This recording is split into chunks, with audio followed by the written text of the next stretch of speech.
तो श्री किशोरी जी की अनंत कृपा जब जीव पर हो जाती है तो सड़क पर पड़ा हुआ पत्थर भी कोहिनूर बन जाता है अगर किशोरी राधा रानी किसी पर कृपा की नजर डाल दे।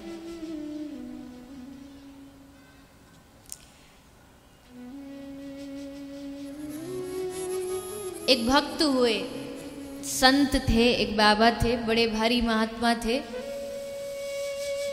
वो उनका नित्य का नियम था कि वो रोज ब्रज की परिक्रमा करते थे और ब्रज की परिक्रमा भी ऐसी करते थे, एक दिन में पूरे ब्रज की परिक्रमा कर लेते थे। एक दिन में आप विचार करिए 84 कोस की परिक्रमा एक दिन में कैसे हो जाएगी। लेकिन संतों की लीला बड़ी निराली होती है, बड़ी निराली होती है। उन पर प्रभु की ऐसी कृपा होती है कि जो तथ्यों से जो बात सिद्ध नहीं होती वो संत कर सकते हैं। ऐसे तो आज भी कुछ कुछ संत हैं जो आज भी गिरिराज जी की 2 बार परिक्रमा करते दिन में, आज भी है। तो ये बाबा नाभा जी इनका नाम था और इनकी लंबी लंबी दाढ़ी थी, लंबी लंबी जटाएं थी। तो एक दिन ये निकल के जा रहे थे वन से। वन में बहुत सारी बड़ी बड़ी झाड़ियां थी। उन झाड़ियों में जल्दी जल्दी चलते चलते बाबा की जटा झाड़ी में उलझ गई। अब जैसे बाबा की जटा झाड़ी में उलझी तो 2-4 बाबा जी उनके और साथ थे। उन्होंने कहा बाबा जी हम सुलझा दें। बाबा जी ने कहा कि नहीं, तूने उलझाई थी जो तुम सुलझाओगे? तो बोले नहीं, हमने तो नहीं उलझाई। अच्छा बाबा जी चलो हम नहीं, आप सुलझा लो। तो बाबा जी बोले हमने उलझाई थी जो हम सुलझा ले। तो फिर प्रभु कौन इसको सुलझाएगा? बोले जिसने उलझाई थी वही सुलझाएगा। मतलब बोले उलझाने वाला भी वही और सुलझाने वाला भी वही। हम तो बस खड़े हैं, अब जब उसकी मर्जी पड़े आ जाना और ये सुलझा के चले जाए। ले प्रभु ऐसे काम नहीं चलता, ये सब कहने वाली बात होती है। वो थोड़ी अब आपकी जटा सुलझाने आएंगे, उनके पास और कोई काम धंधा नहीं कि आपकी जटा सुलझाएंगे। बाबा जी बोले देखो हम तो ठान लिए जब तक वो आके खुद सुलझाएगा नहीं हम यहाँ से आगे बढ़ेंगे। चाहे भूखे मरे प्यासे मरे हमें कोई फर्क नहीं पड़ता। अब तो जिसने उलझाई वही सुलझाए। बाबा जी बोले और साथ वाले बोले ठीक है बाबा जी आपकी मर्जी, आप यहाँ रहिए, हम तो आगे चलते अपने। और वो चले गए। बाबा जी खड़े ठान लिए अब तो कि सुलझाएगा तो वही सुलझाएगा, हम नहीं अब हाथ भी नहीं लगाएंगे, कोशिश ही नहीं कर रहे, बस खड़े हैं। और जब भक्त की जिद होती है तो भगवान को झुकना पड़ता। और आज जब देखा कि नाभा जी तो हिल ही नहीं रहे तो श्री ठाकुर जी नाभा जी के समक्ष प्रकट हो गए। और प्रकट होके नाभा जी को कहा कि लाओ बाबा मैं तुम्हारी जटा अभी सुलझा देता हूँ। तो बाबा जी क्या बोले, 1 मिनट ठहरो। भगवान ठहरे। भगवान ने पूछा क्यों, क्या हुआ? नाभा जी ने पूछा आप कौन? ठाकुर जी बोले तू हमको नहीं पहचाना? अरे हम जिसको तू इतनी देर से बुला रहा हम वही तो है, देख मुकुट है, बंशी है, पीतांबर धारण के, हम ही तो वो ठाकुर हैं ब्रज के। नाभा जी बोले अच्छा कोई प्रूफ है आपके पास कि आप ही भगवान है?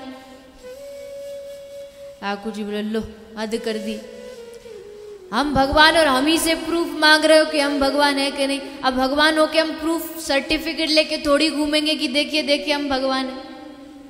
नाभा जी बोले नहीं नहीं हम नहीं मानते, हम ऐसे कैसे मान ले? तो भगवान बोले अरे और क्या चाहिए तुमको, बंशी हमारे हाथ में, मुकुट हमारे माथे पे। तो बोले इनमें कौन सी बड़ी बात है, कहीं भी ब्रजवासी बालक को बंसी दे दो, मुकुट पहना दो, बनगो को नहीं है, हम ऐसे कैसे मान ले? पक्का प्रूफ चाहिए तो ही मानेंगे। अरे बाबा बड़ी अजीब जिद है आपकी। अच्छा चलो ऐसा करते हम अपनी मैया यशोदा को बुला लाते हैं, वो आके बोलेंगी यही हमारा छोरा, तब तो मानोगे। बाबा जी बोले तब भी नहीं मानेंगे। बोले तब क्यों नहीं मानोगे? बोले बाबा कहते हैं कि आज का युग ऐसा है कि काई भी ब्रजवासी डोकरी को 10 रुपया दे दो और कह दो कि मैं यशोदा हूं तो कोई भी कह देगी। कोई भी आके बोल देगी मैं कृष्ण की मैया हूं, हम कैसे मान ले? अरे तो बाबा तो फिर आप कैसे मानोगे? हम क्या करके दिखाएं आपको? क्या प्रूफ दें कि जिससे आप मानो कि हम ही कन्हैया हैं? बोले एक ही चीज से मान सकते। बोले कैसे मानोगे? एक ही चीज से मानेंगे कि जब स्वयं ब्रज की ठकुरानी राधा रानी आकर के हाथ रख के कह दे कि हाँ यही हमारे प्राण प्रियतम है, तब मानेंगे कि आप कन्हैया, तब जटाएं सुलझवाएंगे, नहीं तो नहीं मानने वाले। ठाकुर जी बोले अच्छा अब हमें भगवान बनने के लिए भी राधा रानी की इजाजत लेनी पड़ेगी? बोले बिल्कुल लेनी पड़ेगी। वो आके हामी भरेंगी, गवाह बनेंगी, तो ही हम मानेंगे। तब बाबा जी गए, प्रभु गए, राधा रानी से विनय किया कि किशोरी आज हमारे ऊपर प्रश्न उठ रहे हैं कि हम भगवान हैं या नहीं है। अब केवल आप हमें बचा सकती हो, आप ही जाके कहेंगी तो ही हम सिद्ध होंगे भगवान है, नहीं तो फर्जी माने जाएंगे। तब किशोरी जी आई, आके बाबा को कहा बाबा यही हमारे प्रियतम कन्हैया हैं, आप इनसे जटाएं सुलझवा लीजिए। बाबा जी कहते ऐसे नहीं सुलझवाएंगे, जब तक आप दोनों हाथ नहीं लगाएंगे हमारी जटाएं नहीं सुलझ सकती। तब राधा रानी और कृष्ण दोनों ने बाबा जी की जटाएं सुलझाई। बड़ा सुंदर भाव है ये। आज भी आप ब्रज यात्रा में अगर जाते होंगे तो कामा के पास ये बाबा जी का वही स्थान है जहाँ पर राधा रानी और श्री ठाकुर जी ने जटाएं सुलझाई है। तो कहने का मतलब है कि कृष्ण कृष्ण है, ये बात सिद्ध करने के लिए भी राधा रानी की स्वीकृति जरूरी है, तो ही कृष्ण कृष्ण माना जाए।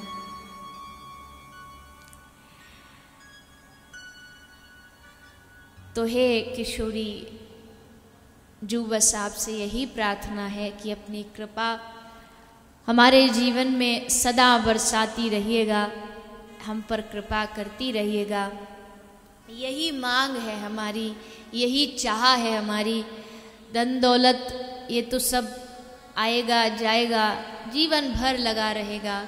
सुख दुख भी आएगा जाएगा, ये भी जीवन भर आता रहेगा।